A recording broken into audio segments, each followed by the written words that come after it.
ओम शांति। आज प्यारे मीठे बाबा की मुरली मंथन की डेट है 3 अगस्त 2022। तो आज मीठे मीठे बाबा ने याद की यात्रा कैसे करेंगे और उससे क्या मिलता है इसको बाबा ने अच्छी रीति समझाया। ईश्वर दाता है फिर भी ईश्वर दान क्यों करते हैं, बहुत सुंदर बात बाबा ने इसको क्लियर किया।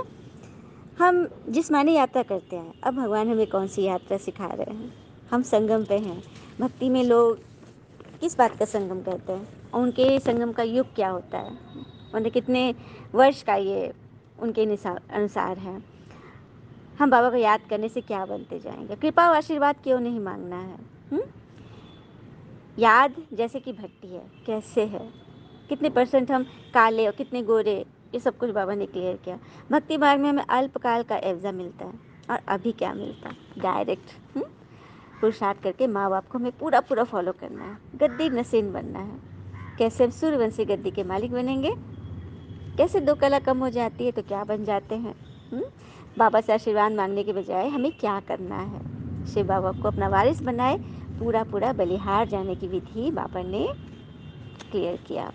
निमित्त भाव के अभ्यास द्वारा स्व की और सर्व की प्रगति करने वाले क्या बनते हैं, वरदान और विस्तार में बाबा ने बहुत अच्छी रीति क्लियर किया है कि सुखदाता बाबा के बच्चे सदा कैसे झूले में झूलेंगे, हम इस बात को समझेंगे और सदैव झूलते रहेंगे।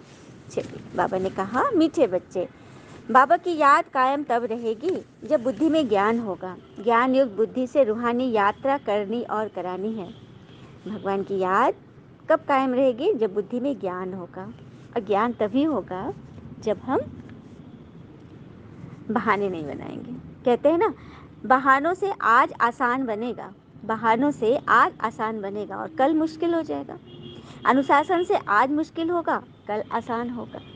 तो यदि हम अनुशासन से सुबह उठकर योग करें, फिर ज्ञान मुरली को सुने, अच्छी रीति धारण करें जीवन में, तो आज हमें मुश्किल लगेगा क्योंकि अनुशासन में अपने आप को उठाना पड़ रहा है, आलस्य त्याग करना पड़ रहा है, आसानी चीज़ को छोड़ना पड़ रहा है। लेकिन कल हमारा आसान हो जाएगा। प्रश्न, ईश्वर दाता है फिर भी ईश्वर दान करने की रस्म क्यों चली आती है। देने वाले ईश्वर दाता है, फिर उनको दान देने की क्या रस्म है। तो उत्तर बाबा बोले, क्योंकि ईश्वर को अपना वारिस बनाते हैं, समझते हैं इसका एवज हमें दूसरे जन्म में देगा।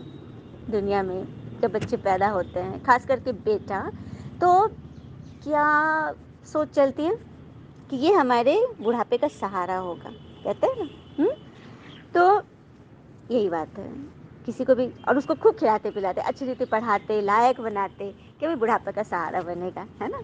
तो दिया ना, दान दिया ना, बच्चे पर खर्च किया ना।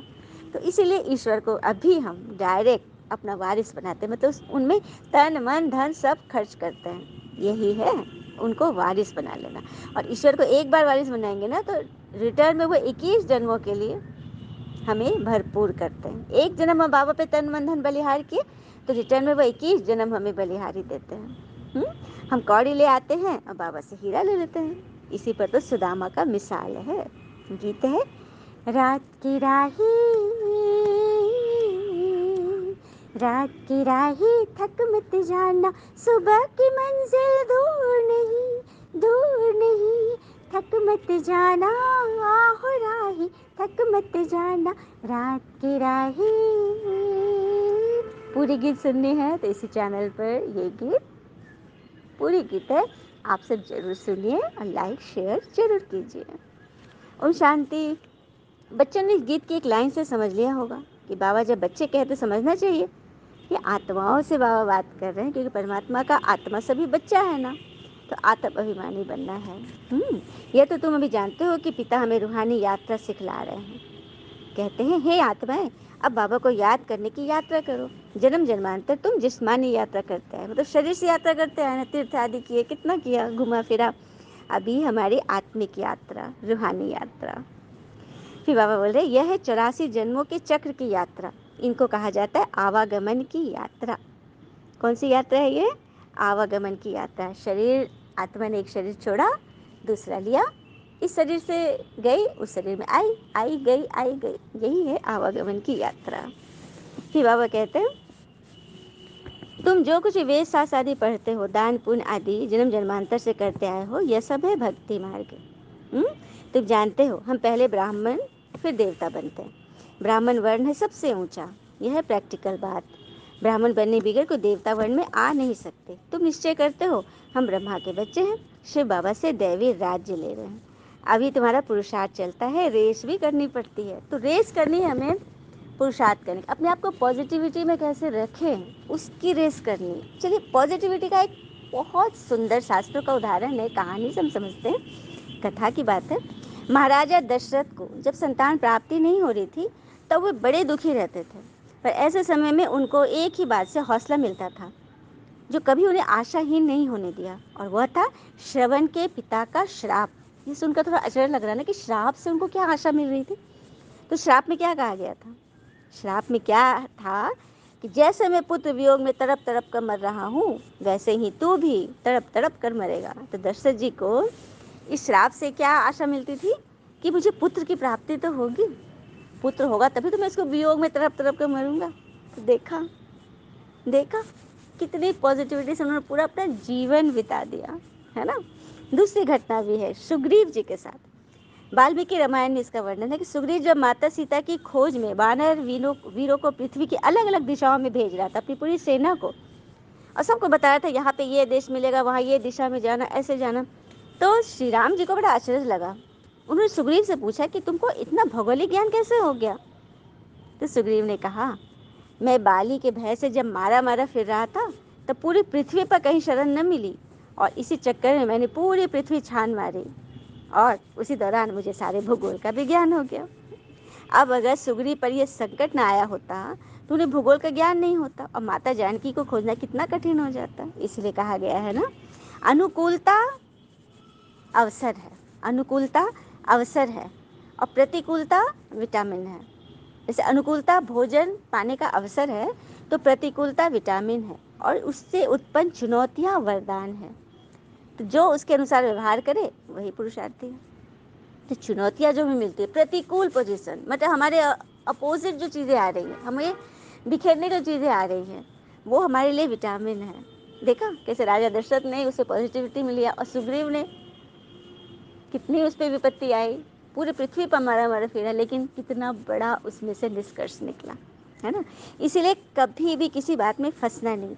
ईश्वर की तरफ से मिलने वाला हर एक पुष्प अगर वरदान है तो पुष्प के साथ लगे कांटे भी वरदान ही है ना। मतलब आज मिले सुख से हम खुश हो, और फिर कल अगर दुख मिले, विपदा या अड़चन आए तो घबराए नहीं। क्या पता वो अगले किसी सुख की तैयारी हो। तो सदैव क्या रहना है? सकारात्मक। तो सकारात्मक रहने के लिए और कोई मार्ग नहीं है ईश्वर की श्रीमत के अलावा, मुरली के अलावा। तो हम सबको मुरली पढ़नी है, भगवान हमें स्वयं बैठ पढ़ा रहे हैं, इस बात का निश्चय ही हमें बहुत आगे बढ़ाएगा। फिर बाबा ने कहा, तुम्हारी आत्मा में अभी बिल्कुल थोड़ा सोना जाकर रहा है, जेवर भी पुराना हो गया, 2 कैरेट सोना बन गया। देखा हमारे हमारे आत्मा का जेवर कैसा हो गया, कितने कितने सोने का है, कितने परसेंट? 2 कैरेट। तो उसको बाबा 24 कैरेट बना रहे हैं। जितना मुझे याद करते रहेंगे उतना शुद्ध बनते जाएंगे। अब बाबा क्या करेंगे? श्रीमती देंगे ना, और क्या करेंगे? बाबा तो कुछ कर नहीं सकते ना, बाबा के हाथ बंधे हैं, क्योंकि कराना हमसे है, हमें लायक बनाना। लायक बनाएंगे तब तो हमें स्वर्ग की चाबी देंगे।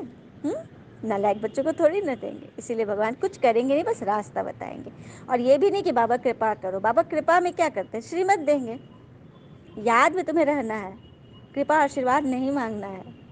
इस बात को क्लियरली हमें समझना है। कहते हैं ना कि जब भी जिंदगी रुलाए समझना गुनाह माफ हो गए, और जब भी जिंदगी हंसाए समझना दुआ कबूल हो गई। मतलब हर एक चीज़ में पॉजिटिविटी। ये बाबा कहते हैं, ये मीठे मीठे रूहानी बच्चे, इस यात्रा में थक मत जाना।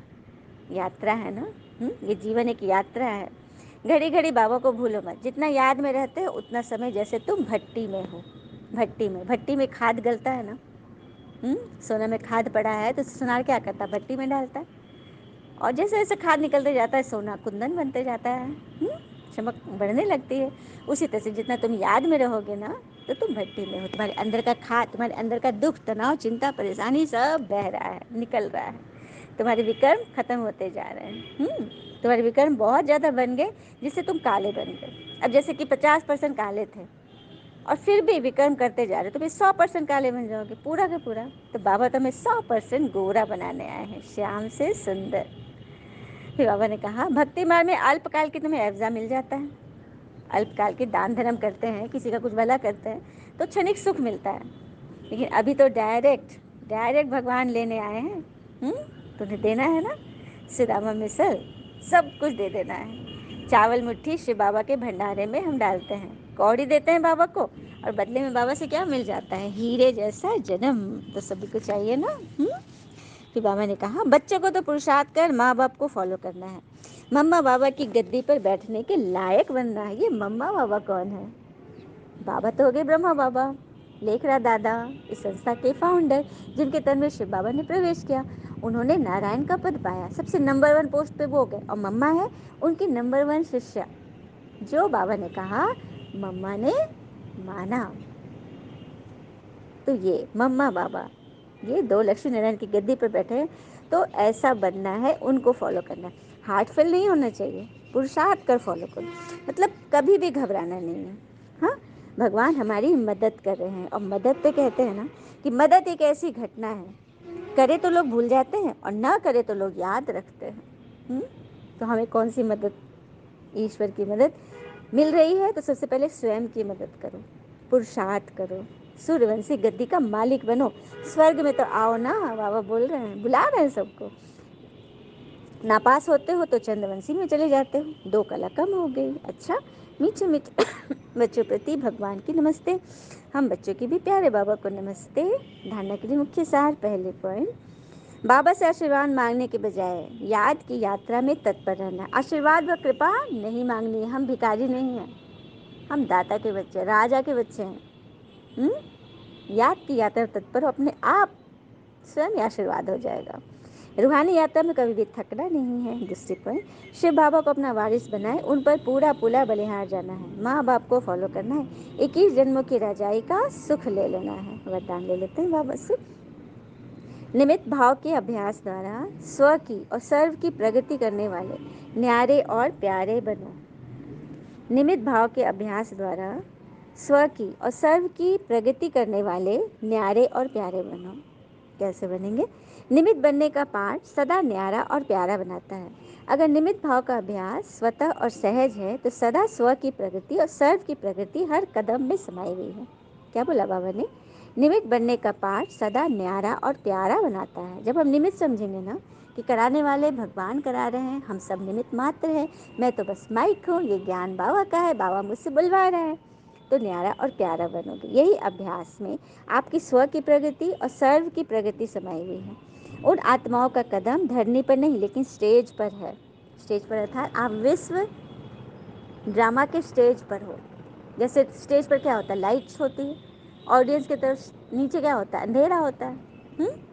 तो जो पार्ट प्ले कर रहा है वो स्टेज पर है, तो आप सब विश्व स्टेज पर पार्ट प्ले कर रहे हो, और सब की नजर, पूरी दुनिया की नज़र आप पर है। वो लोग अंधेरे में, उन लोगों को कोई नहीं देख रहा है, आपको सब देख रहा है। बाबा ने बोला ना, आपकी धरनी स्टेज पर है, सभी की आंखें आपके ऊपर है।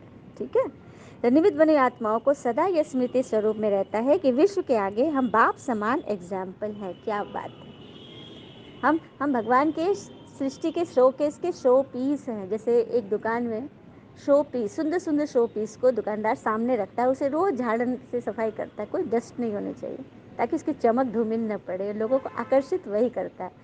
हम बच्चे भगवान के शोकेस के शो पीस है।